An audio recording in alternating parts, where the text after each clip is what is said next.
BRS కు Mallareddy good bye చెప్పనున్నారా అంటే ఆ పార్టీ వర్గాలు అవుననే అంటున్నాయి. నిన్నటి రేవంత్ సభలో వేదికపై మల్లారెడ్డి కనిపించడంతో ఈ వార్తలకు మరింత బలం చేకూరింది.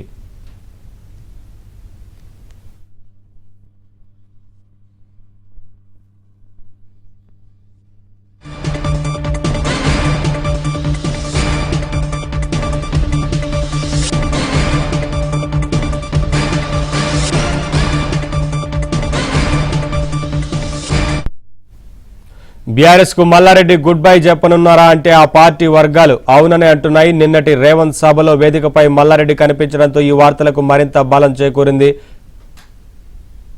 అప్డేట్స్ మా కరెస్పాండెంట్ నరేష్ అందిస్తారు. నరేష్, బీఆర్ఎస్ కు మాజీ మంత్రి మల్లారెడ్డి ప్రస్తుతం మేడ్చల్ ఎమ్మెల్యేగా మల్లారెడ్డి ఉన్నారు. బీఆర్ఎస్ తో ఆయన దాదాపు తెగతెంపులు చేసుకున్నట్లేనన్న వార్తలు వినిపిస్తున్నాయి. దీనికి కొన్ని కారణాలు కూడా కనిపిస్తున్నాయి. చాలా కాలంగా మల్లారెడ్డి బీఆర్ఎస్ పార్టీ కార్యక్రమాలకు దూరంగా ఉంటూ వస్తున్నారు. అదే సమయంలో మల్లారెడ్డి తీరు మీద కూడా బీఆర్ఎస్ అధినాయకత్వం సీరియస్ గా కూడా ఉంది. వాస్తవానికి గత కొన్ని రోజులుగా ఆయన బీజేపీతో ఆయన కుటుంబ సభ్యులు టచ్ ఉండటం, ప్రధానమంత్రి మోదీని స్వయంగా ఆయన కొడుకు కోడలతో కలిసి వెళ్లి ఢిల్లీలో కలవటం, ఆ తర్వాత ఆయన కోడలు ప్రీతిరెడ్డి బీఆర్ఎస్ రాష్ట్ర కార్యాలయానికి వెళ్లి చంద్రశేఖర్ తివారీ బీజేపీ సంస్థాగత వ్యవహారాల ఇన్ఛార్జిని కలవడంతో అప్పటి నుంచి కూడా బీఆర్ఎస్ నాయకత్వం సీరియస్ గా ఉంది.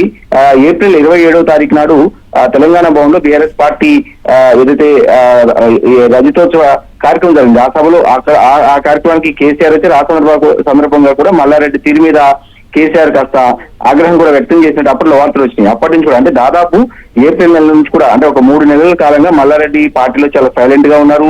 ప్రస్తుతం మల్లారెడ్డి నిన్న ఒక సంఘటన కూడా జరిగింది. ఈ సంఘటన మల్లారెడ్డికి బీఆర్ఎస్ కు దాదాపు తెగదెంపులు అయిపోయినట్లేనన్న వార్తలు చాలా పెద్ద ఎత్తున వస్తున్నాయి. నిన్న ఉదయం సరూర్ నగర్ స్టేడియంలో బీఆర్ఎస్ పార్టీ యువ సంగ్రామ సదస్సు పేరుతో ఒక సభను నిర్వహించింది. నిరుద్యోగులతో ఆ సభ కూడా గ్రాండ్ సక్సెస్ అయింది. కేటీఆర్ ముఖ్య అతిథిగా ఆ సభలో పాల్గొన్నారు. సిటీ ఎమ్మెల్యేలతో పాటు రంగారెడ్డి జిల్లాకు సంబంధించిన మాజీ ఎమ్మెల్యేలు, మాజీ మంత్రులు, ప్రస్తుత ఎమ్మెల్యేలంతా కూడా పెద్ద ఎత్తున ఆ సభలో పాల్గొన్నారు. ఒక మల్లారెడ్డి మినహాయిస్తే మాజీ మంత్రి సవితేంద్రారెడ్డి కావచ్చు, సిటీ నుంచి తలసాని కావచ్చు, ఇతర ఎమ్మెల్యేలంతా కూడా ఆ సభలో పాల్గొన్నారు, ఎమ్మెల్యేలు ఎమ్మెల్సీలు. కానీ మల్లారెడ్డి నిన్న ఉదయం ఎక్కడ కూడా ఆ సభలో కనిపించలేదు.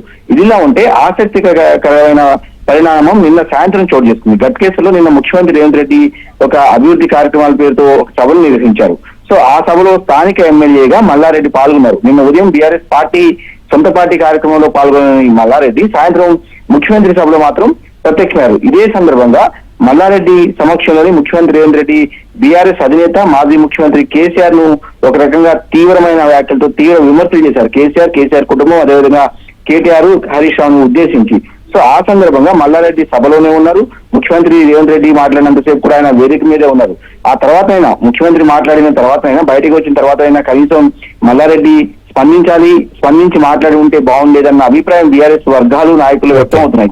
సో ఈ నేపథ్యంలోనే బీఆర్ఎస్ సోషల్ మీడియాలో మల్లారెడ్డి పార్టీ నుంచి సస్పెండ్ చేయాలంటూ కూడా ఒక డిమాండ్ వ్యక్తం అవుతుంది. తాజాగా కాసేపటి క్రితమే క్రిషాంక్ బీఆర్ఎస్ నేత కూడా ఒక పోస్ట్ చేశారు. రేవంత్ రెడ్డి ఏం బ్లాక్ మెయిల్ చేశాడని, ప్రస్తుతం మల్లారెడ్డి ఎందుకు సైలెంట్ గా ఉన్నావు మల్లన్న అంటూ కూడా ఒక పోస్ట్ చేశారు. మొత్తానికైతే మల్లారెడ్డి దాదాపుగా బీఆర్ఎస్ కు దూరమైనట్లయినా చర్చ నడుస్తుంది.